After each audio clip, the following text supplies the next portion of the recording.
जलधि तरंगा तब शुभ नामे जागे तब शुभाशिष मागे गाये तब जय गाथा जन गण मंगलदायक जय हे जय हे जय हे जय जय जय जय हे ಶರಣಬಸಪ್ಪ ಅಪ್ಪ ಅವರು ಪೂಜ್ಯ ಪೀಠಾಧಿಪತಿಗಳಾದಂಥ ಡಾಕ್ಟರ್ ಶರಣಬಸಪ್ಪ ಅಪ್ಪ ಅವರು ನಮ್ಮನ್ನೆಲ್ಲ ಅಗಲಿ ಹೋಗಿದ್ದಾರೆ. ಅದಕ್ಕೋಸ್ಕರ ನಾವು ನಮ್ಮ ಕಾಂಗ್ರೆಸ್ ಕಚೇರಿಯಲ್ಲಿ ಒಂದು 2 ನಿಮಿಷ ಮೌನಾಚರಣೆ ಮಾಡಬೇಕಂತ ತಮ್ಮನ್ನೆಲ್ಲರಲ್ಲಿ ನಾನು ಧನ್ಯವಾದ.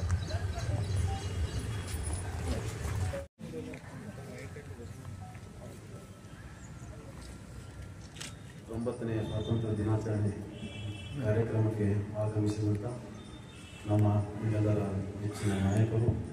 ಜಿಲ್ಲಾ ಉಸ್ತುವಾರಿ ಸಚಿವರು ಆದಂಥ ಸನ್ಮಾನಿಸಿ ಪ್ರಿಯಾಂಕ ಖರ್ಗೆ ಸಾಹೇಬ್ರೆ, ಪರಿಷತ್ತಿನ ಸದಸ್ಯ ಹಿರಿಯರಾದಂಥ ಸನ್ಮಾನಿಸಿ ಕಣ್ಣಪ್ಪ ಕಮಲ್ಮೂರ್ ಸಾಹೇಬ್ರೆ,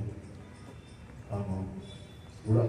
ಕಲಬುರಗಿ ನಗರಾಭಿವೃದ್ಧಿ ಪ್ರಾಧಿಕಾರ ಅಧ್ಯಕ್ಷರಾದ ಮಜಾರ್ ಪಾಲನ್ ಖಾನ್ ಸಾಹೇಬ್ರೆ, ಹಾಗೂ ಪಂಚಾಯತ್ ಕಮಿಟಿಯ ಅಧ್ಯಕ್ಷರಾದ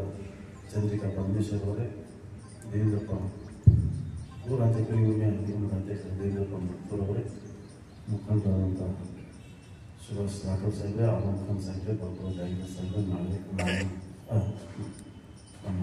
ಜಗನ್ನಾಥ್ ಮೋದಿ ಸಾಹೇಬ್ರೆ, ಸಜ್ಜಾದ್ ನಾನಿಯಲ್ ಸಾಹೇಬ್ರೆ, ಹಾಗೂ ಎಲ್ಲ ಕಾಂಗ್ರೆಸ್ ಪಕ್ಷದ ಹಿರಿಯ ಮುಖಂಡರೇ, ಯುವ ಕಾಂಗ್ರೆಸ್ಸಿನ ಅಧ್ಯಕ್ಷರೇ, ಮಹಿಳಾ ಕಾಂಗ್ರೆಸ್ಸಿನ ಅಧ್ಯಕ್ಷರೇ, ಮುಂಚೂಣಿ ಘಟಕದ ವಿವಿಧ ಘಟಕದ ಅಧ್ಯಕ್ಷರುಗಳೇ, ಪದಾಧಿಕಾರಿಗಳೇ ಮಾಡಿಸುತ್ತಿದ್ದಾರೆ. ಪ್ರಜಾಪ್ರಭುತ್ವ ಮೂಲ ಜನಸಾಮಾನ್ಯರ ಮತದ ಹಕ್ಕನ್ನೇ ಕದಿಯುತ್ತಿದ್ದಾರೆ. ಇಂತಹ ಗಂಭೀರ ಪರಿಸ್ಥಿತಿಯಲ್ಲಿ ನಮ್ಮ ಪಕ್ಷದ ರಾಷ್ಟ್ರೀಯ ಅಧ್ಯಕ್ಷರಾಗಿರುವ ಸನ್ಮಾನಿಸಿ ಡಾಕ್ಟರ್ ಮಲ್ಲಿಕಾರ್ಜುನ ಖರ್ಗೆ ಸಾಹೇಬರು ಮತ್ತು ನಮ್ಮ ನಾಯಕರಾದಂಥ ಸನ್ಮಾನಿಸಿ ರಾಹುಲ್ ಗಾಂಧೀಜಿಯವರ ನೇತೃತ್ವದಲ್ಲಿ ಪ್ರಜಾಪ್ರಭುತ್ವ